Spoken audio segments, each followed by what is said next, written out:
I didn't sleep that night, not because of the fear of what I had done, not even because of the memory of another man's touch, but because of the heavy suffocating silence in our home. The air was thick. Every tick of the wall clock sounded like a hammer against my chest. Michael didn't speak to me. He didn't touch me. He didn't even look at me.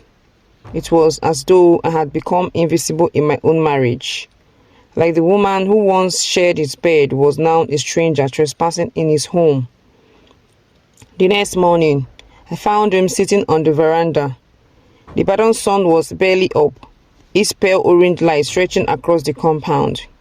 Michael sat there, a steaming cup of tea untouched beside him, staring into the distance, like a man who had buried his soul in the cold earth. "Michael," I called softly, "we need to talk." For a long moment, he didn't turn. Then, slowly, he shifted his gaze towards me. And when he did, I saw something in his eyes, something I couldn't read.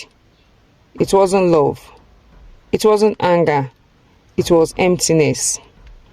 "Lara," he said quietly, "I hope you understand what you have done, and I hope it was worth it." My heart cracked open. This wasn't my husband speaking. This was a stranger, wearing my husband's skin. Days melted into weeks. Weeks crawled into months. Michael was never the same. He would leave the house for long hours without saying where he was going. Sometimes he wouldn't come home at all. And when he did, the smell of another man's perfume lingered on his clothes. Floral scents, sweet, expensive fragrances I had never owned. I was losing him. And I knew deep down it was my fault. One humid night, when the frost croaked loudly in the gutters and the streets were slick with rain, I made a decision. I would follow him. I waited until he left. Then I slipped out of the house and flagged down a bike. The wind was cold against my face, but my heart was pounding so hard. I thought the Okada rider could hear it. We weaved through the dimly lit streets of Ibadan, past the Buka's trails and sleeping dogs, until Michael stopped at a restaurant in Dugbe. But he wasn't alone. A woman sat across from him. She was beautiful, elegant, the kind of beauty that could make a man forget his name.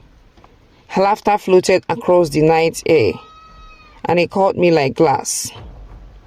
I stood aside in the shadows, tears burning down my cheeks.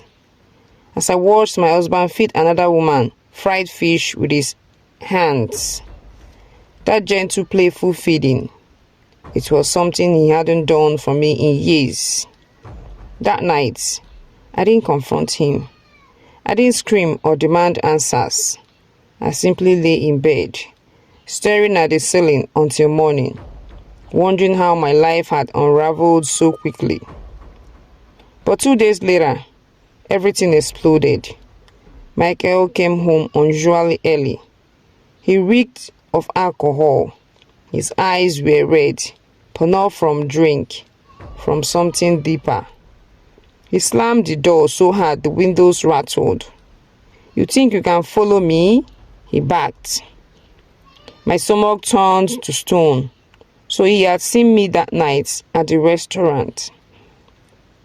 "You think you're better than me, Lara?" he roared. "You opened your legs for another man, and now you want to judge me?" My lips trembled as I tried to speak.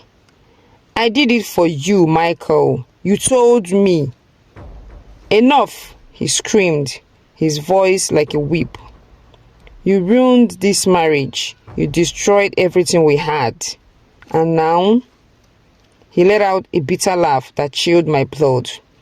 "Now, you will live with the consequences." The next morning, Michael was gone. No clothes in the wardrobe, no shoes at the door, just a single note on the table. "Don't look for me. You made your choice." It's been 3 years since that day. I never saw Michael again. Some say he's in Lagos now, married to that same woman from the restaurant. Others say he left Nigeria altogether. But me, I live with my regrets every single day because I learned something the hard way. When you let desperation make your choices, you lose more than you gain. I lost my husband. I lost my marriage. I lost myself.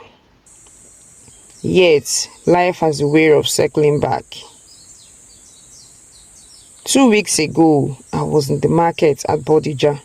I was haggling over tomatoes when I felt someone watching me. I turned, and there he was, Michael, but he wasn't alone. A little boy, about 2 years old, stood beside him, clutching his hand. And the boy had my eyes. Michael didn't smile. He didn't wave. He just looked at me for a long, silent moment, then walked away, leaving me frozen among baskets of tomatoes, my heart pounding, my mind screaming with one question. Was that child mine? Don't go. Hold on for the next slide to see if that was her child she never knew about. Thank you.